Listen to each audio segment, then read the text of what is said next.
me like a Hellcat.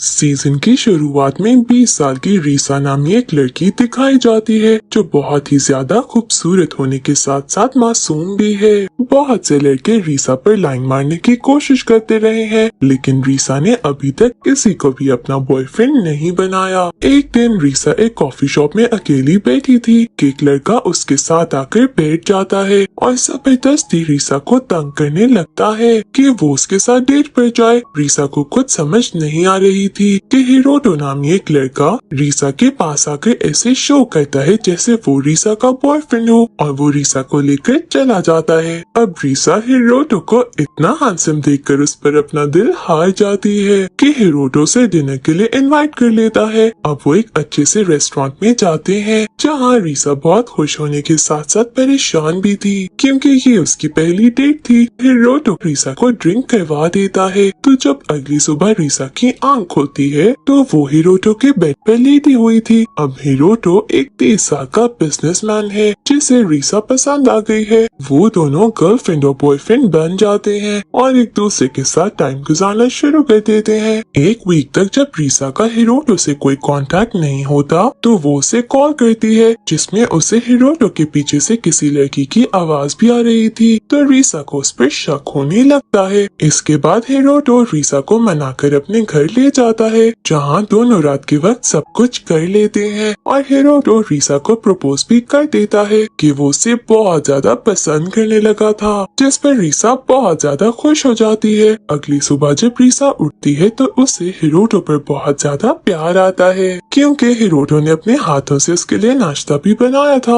और वो बाकी घर के काम भी कर रहा था। हिरोटो रीसा से रिक्वेस्ट करता है कि वो भी उसे नाश्ता बना कर दे, लेकिन रीसा मना कर देती है क्योंकि उसे कुकिंग नहीं आती थी। हिरोटो रीसा को शॉपिंग करवाने ले जाता है जहाँ से वापसी के बाद वो रीसा की फिंगर में एक रिंग भी पहना देता है जिस पे रीसा बहुत ज्यादा खुश होती है, लेकिन उसके दिल में ये भी आ रहा था कि शायद हिरोटो उसे धोखा दे रहा हो। अगले दिन कॉलेज में रीसा अपनी रिंग देख रही थी कि उसका एक क्लास फेलो योशिकी उससे उसका बॉयफ्रेंड के बारे में पूछता है कि तभी कॉलेज में हिरोटो एक लेक्चर लेने आता है, यानी कि हिरोटो कॉलेज का सीईओ था। जबकि रीसा ये देखकर बहुत ज्यादा खुश होती है। लेक्चर के बाद हिरोटो रीसा को पकड़कर उसे किस करने लग जाता है कि योशिकी इन दोनों को देख लेता है, जबकि योशिकी भी रीसा से बहुत ज्यादा प्यार करता था। अगले दिन योशिकी रीसा को बहाने से अपने घर ले जाता है कि वो उसे कुकिंग करना सिखाएगा और कुकिंग के साथ साथ योशिकी रीसा के बहुत करीब आने की कोशिश भी करता है जो रीसा को बहुत ज्यादा अजीब लगता है। अब घर से वापसी पर हिरोटो योशिकी और रीसा को एक साथ देख लेता है, लेकिन रीसा को कुछ भी नहीं कहता, जबकि रीसा को इस बात पे बहुत ज्यादा गुस्सा आता है कि हिरोटो से किसी और लड़के के साथ देखकर जेलस क्यों नहीं हुआ। इसके बाद हिरोटो रीसा को अपने घर ले जाकर आइसक्रीम खिलाता है और उसका नेक पर किस भी कर देता है। अब अगले दिन रीसा योशिकी से बात करने जाती है तो उसे रीसा की नेक पर किस के निशान देखकर बहुत ज्यादा गुस्सा आता है। योशिकी ये देखकर जाने लगता है कि यही हिरोटो आ जाता है तो योशिकी हिरोटो को रीसा से दूर करने के लिए झूठ बोल देता है कि उसने रीसा की नेक पर किस की है, लेकिन हिरोटो उसकी किसी बात पर यकीन नहीं करता और रीसा को लेकर एक खूबसूरत सी जगह पर ले जाता है जहाँ हिरोटो ने उसके लिए वेनिला फ्लेवर की कॉफी मंगवा रखी थी।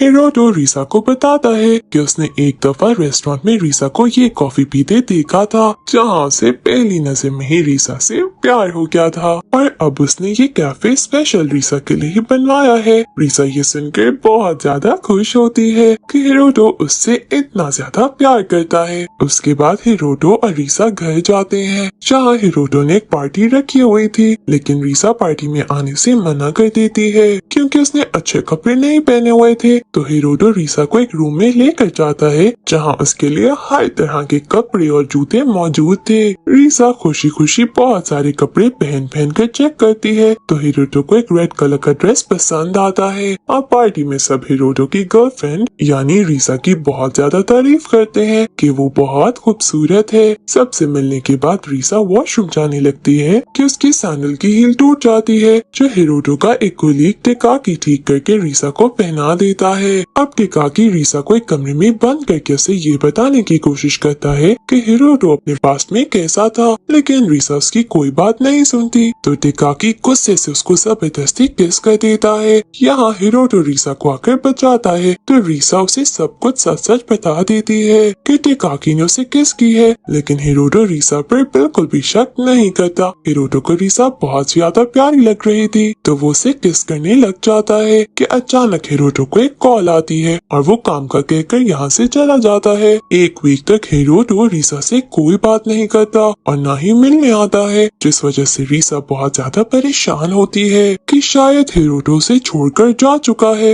एक दिन रोड पर जाते हुए रीसा को टेकाकी मिलता है, जो रीसा से माफी मांगते हुए उसे गिफ्ट देता है, लेकिन रीसा गिफ्ट नहीं लेती और गुस्से से चली जाती है। अब यहीं इसी रोड पर रीसा ने हिरोटो को एक कार के पास एक लड़की से गले मिलते हुए भी देखा था, जिसे देखकर रीसा को शक हो जाता है कि हिरोटो से धोखा दे रहा है। जबकि बाद में हिरोटो रीसा से मिलकर उस लड़की के बारे में बताता है कि वो उसकी कुलीग है, जिस पर रीसा का शक दूर हो जाता है। दूसरी तरफ रीसा की दोस्त नात्सुकी रोड पर जा रही थी कि यहाँ हिरोटो से टकराने के बाद उसका फोन गिर जाता है। यही नात्सुकी को पहली नजर में हिरोटो पसंद आ जाता है, लेकिन इसे अभी तक ये नहीं पता था कि ये रीसा का बॉयफ्रेंड है। अगले सीन्स में रीसा को एक स्टूडियो में दिखाया जाता है जहाँ वो मॉडलिंग करते हुए एड्स के लिए पोजेस दे रही थी, लेकिन उसे यहाँ बहुत अजीब लग रहा था और मॉडलिंग का काम भी उसे कुछ खास पसंद नहीं आया था। रीसा के साथ वाला हीरो अभी तक नहीं आया था तो ये रोल टेकाकी को मिल जाता है, जो बहाने बहाने से रीसा के बहुत क्लोज आने की कोशिश शुरू कर देता है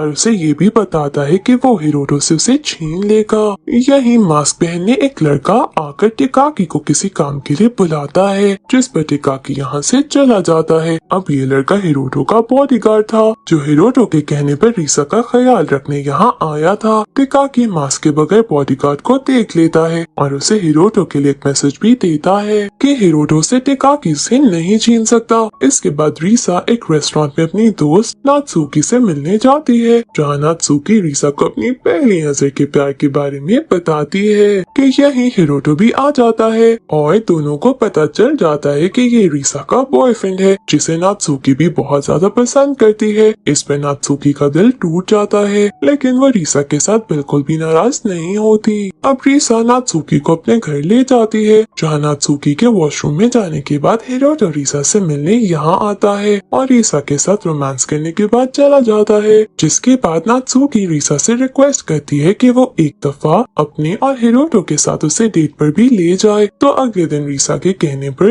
हिरोटो रीसा के साथ साथ नात्सुकी को भी डेट पर ले जाता है, लेकिन रीसा ये सोचकर बहुत ज्यादा परेशान होती है कि कहीं हिरोटो को नात्सुकी से ही प्यार ना हो जाए। डेट के दौरान नात्सुकी हिरोटो के बहुत ज्यादा करीब आने की कोशिश करती है और उसके साथ ऐसे बिहेव करती है जैसे वो वाकई में हिरोटो की एक गर्लफ्रेंड हो, और ये सब देखकर रीसा बहुत ज्यादा जेलस होती है, लेकिन वो नात्सुकी को मना भी नहीं कर सकती थी। इसके बाद वो एक गेम खेलने जाते हैं, जो नात्सुकी और रीसा दोनों को ही अच्छे से खेलनी नहीं आती थी। फिर भी नात्सुकी रीसा को चैलेंज कर देती है कि वो इस गेम में जीत कर दिखाए, और अगर वो हार गई तो जीतने वाली लड़की को हिरोटो से एक किस मिलेगी। रीसा ये सुनकर फैसला करती है कि उसे गेम जीतनी ही होगी, लेकिन वो हार जाती है। अब नात्सुकी जिद करने लगती है कि उसे हिरोटो की किस चाहिए, जिस पर रीसा गुस्से में आते हुए उसे सख्ती से मना कर देती है कि वो रीसा की हर चीज ले सकती है, लेकिन हिरोटो को वो किसी के साथ शेयर नहीं कर सकती।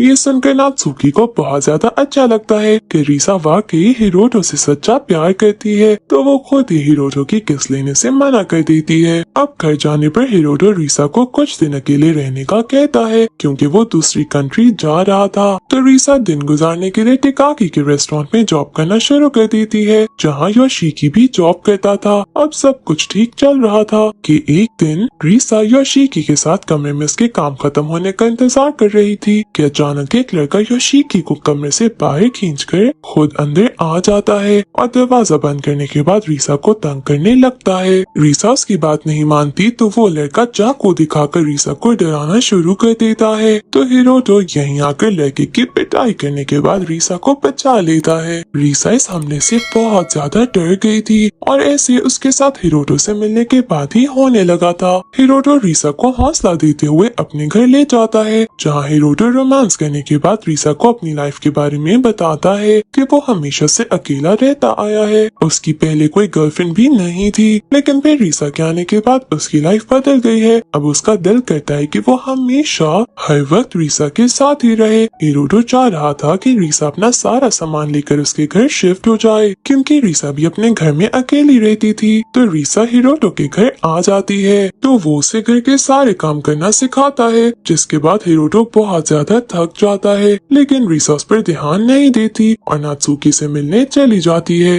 रात के वक्त जब रीसा हिरोटो को देखती है तो वो बेड के बजाय सोफे पर सोया हुआ था और अगली सुबह हिरोटो की तबीयत मजीद खराब हो जाती है। हिरोटो का असिस्टेंट यूकी रीसा को हिरोटो का ख्याल रखने को कहता है, क्योंकि उसे बहुत तेज बुखार था। अब हिरोटो के पास रहते हुए रीसा को महसूस होता है कि उसे अब मैच्योर हो जाना चाहिए और हिरोटो का इतना ख्याल रखना चाहिए कि वो सारी जिंदगी रीसा के साथ ही गुजारे। फिर हिरोटो के ठीक होने के बाद रीसा शॉपिंग के लिए जाती है, जहाँ से वापसी पर उसे एक औरत बताती है कि वो हिरोटो की मदर है, लेकिन हिरोटो उन्हें बिल्कुल भी पसंद नहीं करता। तो रीसा उन्हें घर ले जाती है, जहाँ मदर झूठ बोलकर उसे क्लब में ले जाती है। रीसा को यहाँ बिल्कुल भी अच्छा नहीं लगता, क्योंकि बहुत से होस्ट लड़के उसे तंग करने लग जाते हैं और मदर उन्हें मना भी नहीं करती। रीसा हिरोटो को यहाँ बुला लेती है, तो हिरोटो अपनी मदर की काफी इंसल्ट करने के बाद उनसे रिक्वेस्ट करता है कि वो हिरोटो की जिंदगी में आना छोड़ दें, जिस पर मदर एक शर्त देती है कि हिरोटो को एक दिन के लिए उनके क्लब का होस्ट बनना पड़ेगा, जिसमें उसे आने वाले लोगों को वेलकम वगैरह करना पड़ेगा। हिरोटो ये बात मानते हुए होस्ट वाले कपड़े पहनकर आ जाता है, जिसमें वो बहुत ज्यादा हैंडसम लग रहा था। इस वजह से क्लब में आने वाली सब लड़कियां हिरोटो पर लाइन मारना शुरू कर देती हैं। ये सब देखकर रीसा को बहुत ज्यादा गुस्सा आता है और वो हिरोटो को यहाँ से जाने का कहती है। अभी दोनों जाने ही लगते हैं कि मदर बेहोश हो जाती है। रीसा ये देखकर डर जाती है, लेकिन हिरोटो जानता था कि उसकी मदर नाटक कर रही है और कुछ देर बाद मदर उठकर खड़ी भी हो जाती है।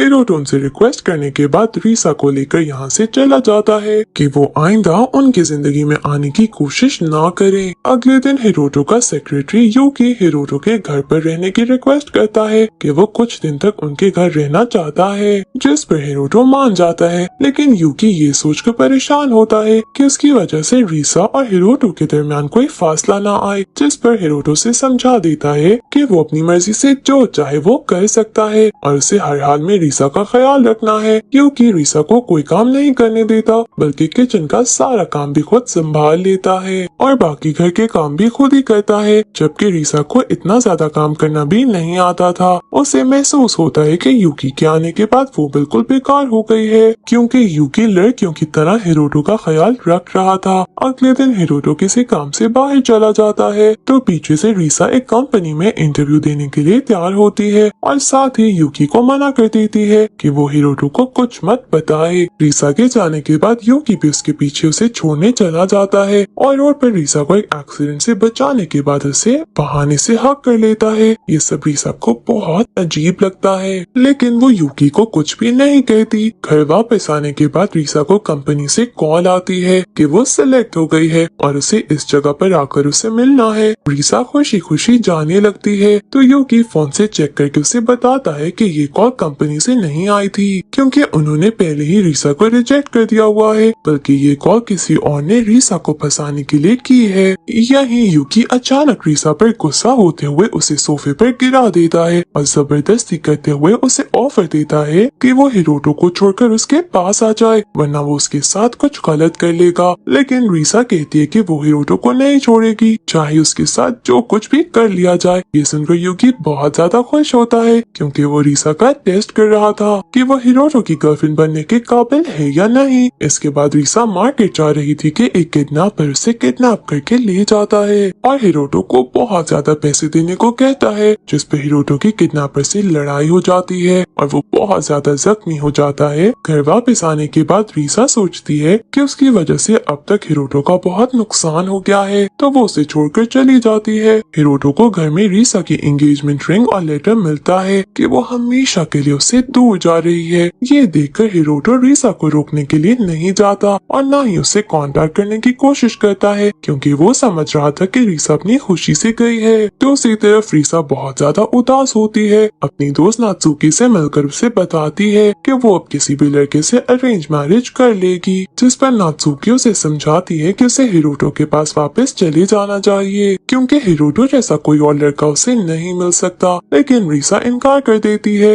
अब नात्सुकी हिरोटो के पास जाती है, जहाँ टेकाकी हिरोटो को इस बात पर गुस्सा दिला रहा था कि उसकी गर्लफ्रेंड उसे छोड़कर चली गई है। नात्सुकी हिरोटो को रीसा की शादी का प्लान बताती है, लेकिन हिरोटो बिल्कुल भी हैरान नहीं होता, क्योंकि वो रीसा को खुश देखना चाहता था। अगले सीन्स में हम रीसा को देखते हैं, जो हिरोटो के रेस्टोरेंट के बाहर खड़ी होकर हिरोटो के साथ गुजारा वक्त याद कर रही थी कि अचानक यहाँ हिरोटो उसे देख लेता है। रीसा जाने लगती है कि हिरोटो भागकर उसे हग कर लेता है। हिरोटो रीसा को मनाकर घर वापस ले जाता है, जहाँ रीसा बहुत खुश होती है। अब अगले दिन हिरोटो रीसा को एक चर्च में ले जाकर उसे शादी के लिए प्रपोज करता है, जिस पर रीसा मान जाती है और खुशी खुशी अपने दोस्तों को ये न्यूज देती है, जिस पर उसके दोस्त उन दोनों को एक बहुत अच्छी पार्टी देते हैं, जहाँ हिरोटो सबके सामने रीसा को किस कर देता है। लास्ट सीन्स में हिरोटो और रीसा को उनके घर में एक दूसरे के साथ बहुत खुश दिखाया जाता है और यही सीजन की हैप्पी एंडिंग हो जाती है। Thank you for watching.